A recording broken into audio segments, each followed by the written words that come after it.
pemirsa, ing berita punika wonten ing Dusun Sumurup, Desa Asinan, Kecamatan Bawen, Kabupaten Semarang. Kawasan punika dados papan wisata kuliner ingkang saya misuwur.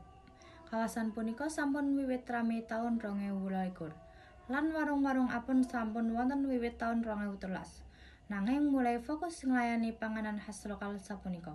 Warga lokal ingkang ngelola warung-warung apung kadosta warung apung Mbak Sari nyediakake masakan khas kados iwak betutu lan lobster bakar. Para pengunjung saged nikmati daharan seger langsung saking rawa bening, kalih ndereng pesona telaga, nelayan ingkang nyambut damel lan mentari medal saha surup kanthi latar Gunung Merbabu, Andong lan Telomoyo. Warung apung menika ndamel panggung papan dahar ing dhuwur banyu. Para tamu saged miyos prau ngubengi rawa pening saha pesen daharan khas kanthi rega terjangkau. Akeh pengunjung madang kalih selfie lan ngendih rasa. Amargi pesona alam ingkang endah lan sajian iwak khas ingkang ajeg seger, kawasan punika dados panggenan wisata kuliner alternatif ing Kabupaten Semarang.